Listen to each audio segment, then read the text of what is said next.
Well, good morning, YouTube. Lofty and Linny here. So where are we?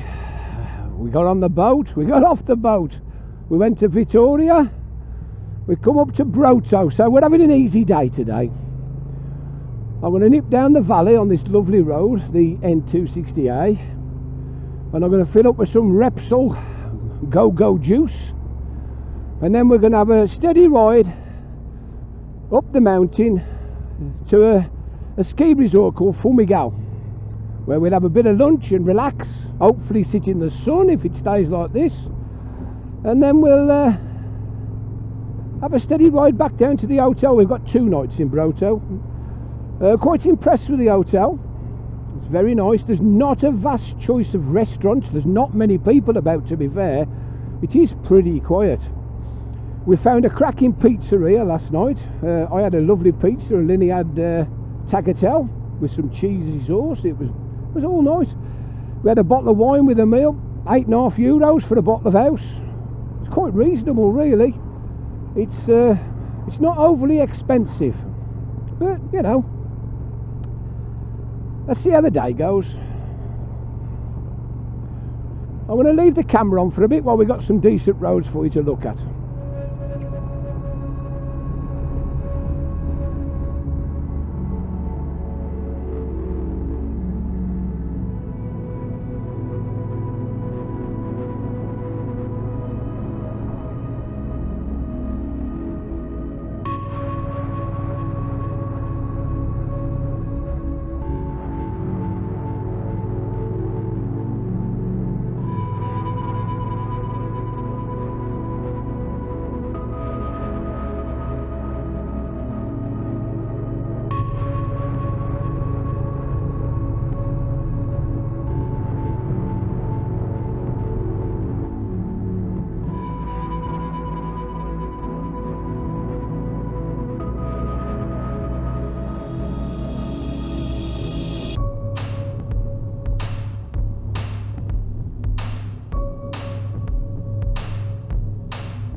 Okay, so we got to the bottom of the valley and we've turned back north to do the 260A up to Formigal.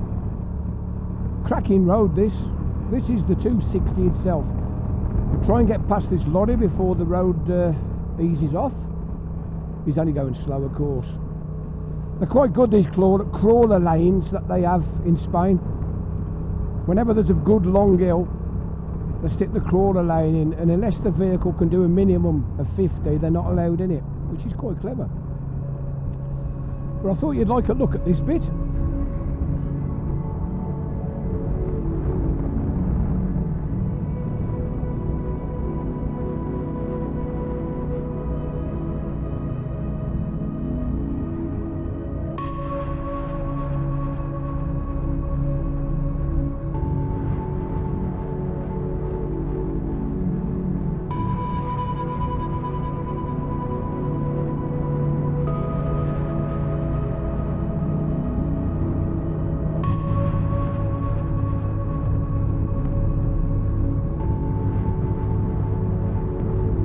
That cloud looks ominous.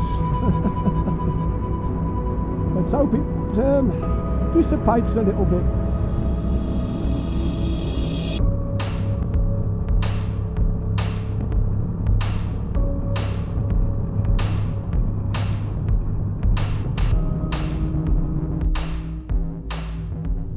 So here we have Formigal. Formigal ski resort. Now that's what you call a lot of sheep. Copper, look at them.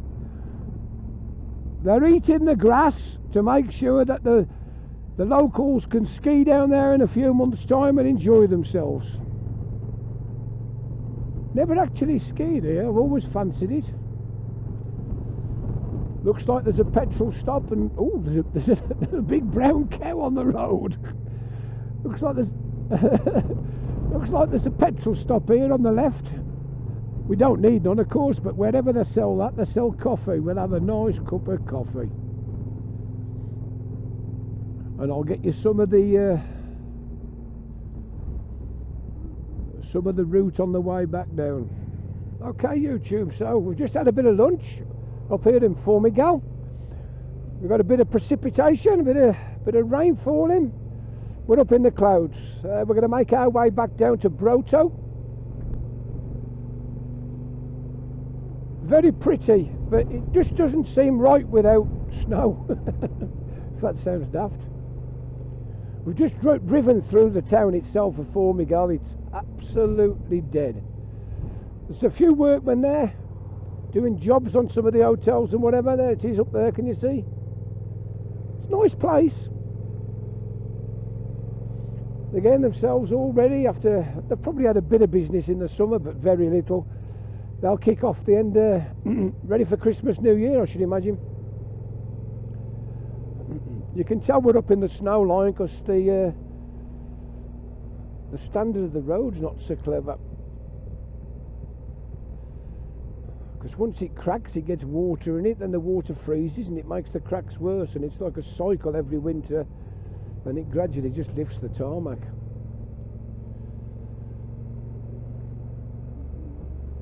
Anyway, down we go. Okay, YouTube, as we was riding down the mountain, you could see across to the dam. They've got a huge reservoir. There's virtually no water in it, so I think this road will take us down so we can have a bit of a look.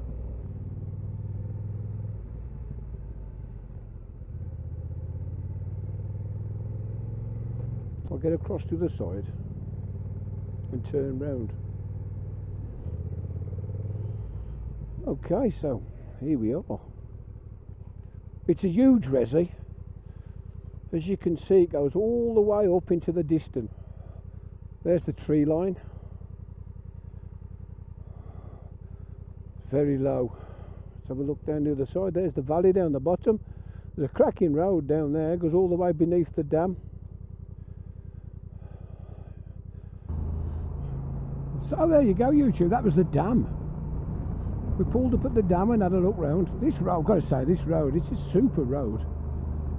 I'll say to you again, it is the A136. A136. It's a proper fast sport touring style road. Lots of sweepers, lots of bends. Something to enjoy. And as you can see, there's very little traffic crossing the border.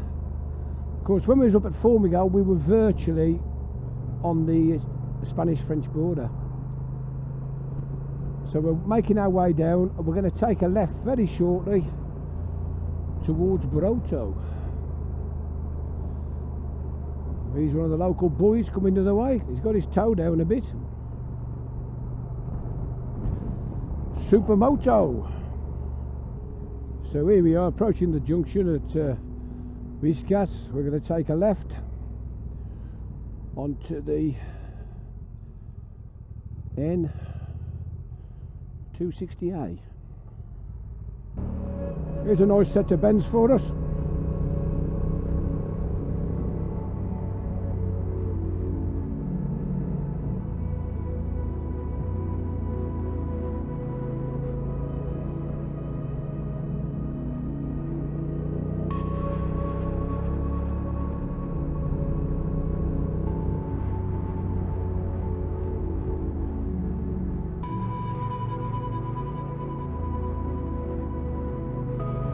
How about that then, YouTube? It's like that all the way up.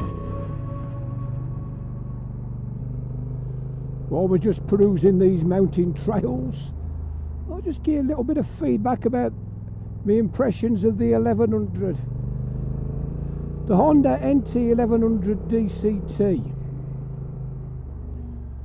Firstly, the engine's got plenty of go, plenty of engine braking, plenty of torque. I'm pleased, really am. You don't need any more power in these mountains. In fact, you don't need any more power in general, really, because you can't go any faster because the speed limit's everywhere. But in general, I think it's superb. I'm pretty happy with the screen.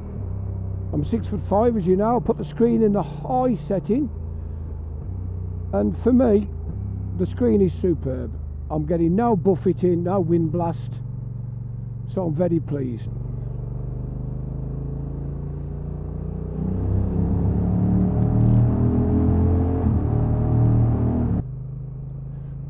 If I had to criticise the bike,